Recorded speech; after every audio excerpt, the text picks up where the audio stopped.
सबको जय मसीह की, प्रेज द लॉर्ड। मैं परमेश्वर पिता का एक बार फिर से धन्यवाद देता हूँ कि आपके सम्मुख में आने का परमेश्वर पिता ने अवसर दिया। रोमियो की पत्री उसके 8 अध्याय उसके 31 पद मैं आपके सामने पढ़ रहा हूँ। अतः हम इन बातों के विषय में क्या कहें? यदि परमेश्वर हमारी ओर है तो हमारा विरोधी कौन हो सकता है? प्रियो, यहाँ पर परमेश्वर का वचन परमेश्वर के लोगों को, दासों को, उनके भक्तों को, विश्वासियों को ये सांत्वना दे रहा है, तसल्ली देते हुए संत पौलुस प्रभु का दास रोमियो की कलीसिया को ये बात का निश्चय दिला रहा है कि अगर परमेश्वर हमारी ओर है तो हमारा विरोधी कौन हो सकता है। हमारे लिए भी यही बात, ये वचन हमारे लिए है, क्योंकि अगर परमेश्वर हमारी ओर है तो हमारा विरोधी कोई भी नहीं हो सकता। परमेश्वर हमारा पक्ष करेगा और परमेश्वर हमें ऊंचा करेगा। आज के इस समय में मैं कुछ बिंदु आप लोगों के सामने में बताऊंगा। अगर परमेश्वर हमारी ओर है तो हमें नहीं डरना चाहिए इस विषय पर, क्योंकि हम अधिकतर डर जाते हैं। हमारे आसपास के लोगों को देखकर डर जाते हैं, माहौल के कारण डर जाते हैं, विरोध के कारण डर जाते हैं, बीमारी के कारण डर जाते हैं, दुष्ट आत्मा के कारण डर जाते हैं, प्राकृतिक आपदा और विपदा जो आती रहती है उसके कारण डर जाते हैं, और आर्थिक कमी घटी को देखते हुए हम फ्यूचर से, भविष्य से डर जाते हैं। लेकिन वचन ये कहता है कि अगर परमेश्वर हमारी ओर है तो हमारा विरोधी, ये सारी चीजें, कोई भी कलामिटी, कोई भी डिजास्टर, कोई भी विपत्ति, कोई भी तकलीफ, कोई परेशानी, कोई भी मुसीबत और कोई भी प्रकार के बीमारी से हमें नहीं डरना है, क्योंकि परमेश्वर हमारी ओर है।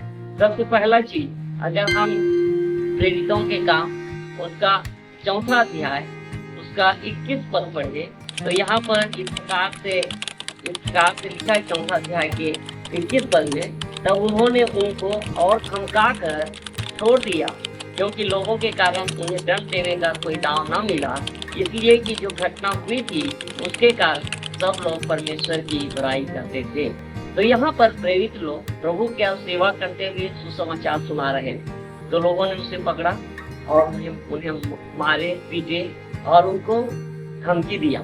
लेकिन वचन में इस प्रकार से लिखा है, उनको और दंड देने का कोई दाव न मिला, इसलिए कि जो घटना उनके साथ हुई थी उसके कारण सब लोग परमेश्वर की बड़ाई करते थे। तो इस वचन से हम सीखते हैं कि परमेश्वर हमारी ओर है, इसलिए हमें मनुष्यों से नहीं डरना है। मनुष्य हमारा कुछ नहीं कर सकता, वो थोड़ी देर के लिए हमको धमका सकता है, डरा सकता है, लेकिन बाइबल बताती है कि मनुष्य घास के समान मुरझाया हुआ मनुष्य है, हमें उनसे नहीं डरना है।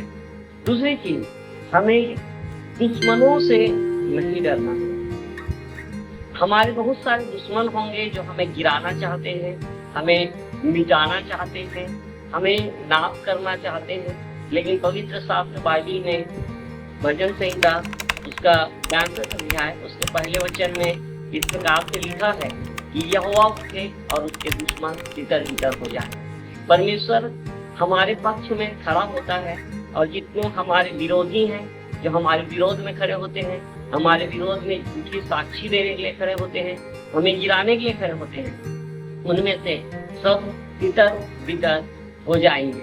तीसरी बात, कोई भी प्रकार की दुष्ट आत्मा या जादू टोना, तंत्र मंत्र से नहीं डरना चाहिए। हमारे प्रिय भाई बहन लोग जो नए विश्वास में आते हैं, वो कई प्रकार की बीमारियों से, दुष्ट आत्माओं से और जादू टोना के भय से ग्रसित होते हैं। लेकिन पवित्र शास्त्र बाइबल उसके हिंदी की पुस्तक 23 अध्याय के 23 पद में इस प्रकार से लिखा है, इस्राएल पर कोई भी मंत्र नहीं चलेगा। मैं आपके सामने पढ़ रहा हूँ, निश्चय कोई मंत्र याकूब पर नहीं चल सकता और इस्राएल पर हावी करने का कोई अर्थ नहीं रखता।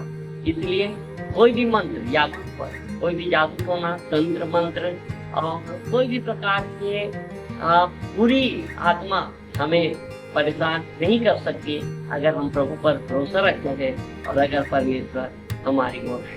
एक और अंतिम बात मैं आपके सामने में बोलूंगा कि बीमारी से लोग घबरा जाते हैं, या प्राकृतिक आपदा, विपदा जब जीवन में आने लगता है तो लोग घबरा जाते हैं। लेकिन परमेश्वर का वचन भजन संहिता उसके 34 अध्याय उसके 7वें वचन में इस प्रकार से लिखा है, यहोवा के डरवैयों के चारों ओर उनका दूत छावनी किए हुए उनको बचाता है। तो हमारे चारों ओर परमेश्वर के स्वर्गदूत रहते हैं और हमारी रक्षा करते हैं और उनको बचाता है। इसलिए हमको डरने की जरूरत नहीं। इस बात से हमें निश्चय हो जाना चाहिए, परिपक्व हो जाना चाहिए। इस बात से हमें पूरी रीति से वाकिफ हो जाना चाहिए कि परमेश्वर हमारी ओर है तो हमारे विरोधी कोई भी नहीं हो सकता।